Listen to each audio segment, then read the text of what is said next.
വിളന്തറ എന്നാണ് ആ നാടിന്റെ പേര്. ഗ്രാമീണം കശുവണ്ടി മേഖലയാണ്. അവന്റെ വീടെന്ന് വിളിക്കാൻ കഴിയുമോ എന്നതിന് സംശയം. ഒരു കാവൽപുര. അച്ഛൻ മനോജ് മേശരിപ്പണിക്കും കൂലിപ്പണിക്കുമൊക്കെ പോയി അന്നന്നത്തെ അന്നത്തിന് എന്തെങ്കിലുമൊക്കെ വക കണ്ടെത്തുന്ന ഒരു പാവം പിടിച്ചവനാണ്. അടിസ്ഥാന വർഗം. രണ്ടു മക്കളിൽ മൂത്തവനെ കയ്യിൽ പിടിച്ച ആ സ്കൂളിൽ രാവിലെ കൊണ്ട് വിട്ടതാണ്. പിന്നെ ആ അച്ഛൻ മകനെ കാണുന്നത് മോർച്ചറിയിലാണ്. 8ാം ക്ലാസ്സുകാരൻ, നാടിന് പ്രിയപ്പെട്ടവൻ, മിടുക്കനൊരു കുഞ്ഞ് സ്കൂളിൽ പോയി ഏതോ ഒരു അപകടത്തിലങ്ങ് മരിച്ചു എന്ന് പറഞ്ഞു കളയരുത്. അക്ഷരം തെറ്റാതെ പറയണം. ഈ കഴിവുകെട്ട് ചത്തുപോയ സിസ്റ്റം അവനെ കൊലയ്ക്ക് കൊടുത്തതാണ്. ലജ്ജകെട്ട അനാസ്ഥയുടെ രക്തസാക്ഷിയാണ്. കുട്ടികളുടെ ജീവന് 10 പൈസയുടെ വില കൊടുക്കാതിരിക്കൽ ഇത്രമാത്രം അനാസ്ഥ മനുഷ്യസാധ്യമാണോ എന്ന സംശയം തോന്നിക്കുന്ന രീതിയിൽ ഒരു കൊലമരം കണക്കിയ ദൃശ്യങ്ങൾ കാണുന്നുണ്ട് പ്രേക്ഷകർ. നൂറുകണക്കിന് കുട്ടികൾ പഠിക്കുന്ന തേവലക്കര സ്കൂളിലെ മോന്തായത്തിന് മുകളിൽ തൊട്ടില്ലെന്ന മട്ടിൽ ഊഞ്ഞാല് കണക്കെ തൂങ്ങിയാടലാണ്. മാരക പ്രഹരശേഷിയിൽ വൈദ്യുതി പ്രവാഹമുള്ള ഒന്നല്ല, ചേർത്ത് കെട്ടിയ 4 കറണ്ട് കമ്പികൾ.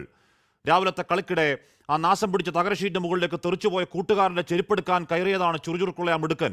കാല് തന്നെയ വൈദ്യുത ലൈന് മുകളിലേക്ക് കമിഴ്ന്നു കിടക്കുന്ന ആ കുരുന്നിന്റെ ദൃശ്യങ്ങൾ ഒരിക്കൽ കൂടിയൊന്ന് കാണാവതല്ല. CPM നിയന്ത്രണത്തിലുള്ള ഭരണസമിതിയും അപകടാവസ്ഥ അറിഞ്ഞിട്ടും പിത്തം പിടിച്ച കണക്കൊന്നും ചെയ്യാതിരുന്ന KSEBയും ചേർന്ന കുരുന്നിനെ കൊലയ്ക്ക് കൊടുത്തതാണ്. കാരണക്കാരെ കഴുത്തിന് പിടിച്ച് പുറത്താക്കാൻ അമാന്തമുണ്ടായാൽ തെരുവിൽ പ്രതിഷേധം ഇരമ്പുന്നില്ലെങ്കിൽ നമ്മളൊക്കെ മനുഷ്യരാണോ?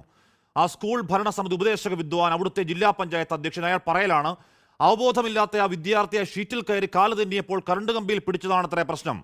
മരിച്ച കുട്ടിയെ കുറ്റക്കാരനാക്കുന്നോ? മനുഷ്യത്വമെന്ന വാക്കു കേൾക്കാത്ത നേതാവെ നാക്കു വളയ്ക്കാൻ ഉളുപ്പുണ്ടോ? ന്യായീകരണത്തിന്റെ ആദ്യ ഡോസയായിട്ടുള്ള ഉടൻ വരും ഒറ്റപ്പെട്ട സംഭവം. 2 നാൾ കഴിഞ്ഞാൽ കേൾക്കാം. മരണവ്യാപാരികളുടെ ആഭാസ നൃത്തം, സർക്കാരിനെതിരായ ഗൂഢാലോചന, വലതുമാധ്യമങ്ങളുടെ എന്തോ മണ്ണാങ്കട്ട, കാൽക്കാശിന് വിലയില്ലാത്ത സൈദ്ധാന്തിക വിടുവായത്തങ്ങൾ. മാറാത്ത ഫോർമാറ്റാണ്. രാവിലെ തന്നെ കേട്ട ആ വാർത്ത, കാണുന്ന ദൃശ്യങ്ങൾ, ആ പാവം പിതാവിന്റെ പുത്രദുഃഖം, വേണ്ടപ്പെട്ട ഒരു കുട്ടിയെന്ന മട്ടിൽ ഹൃദയം അങ്ങ് വേദനിക്കലാണ്. പ്രിയപ്പെട്ട കുഞ്ഞ് സുഖമായി ഉറങ്ങണം, നിനക്ക് സ്നേഹങ്ങൾ, ആദരങ്ങൾ, നെറുകയിൽ അന്ത്യചുംബനങ്ങൾ. പ്രിയ പ്രേക്ഷകർക്ക് ന്യൂസ് ഈവനിംഗിലേക്ക് സ്വാഗതം.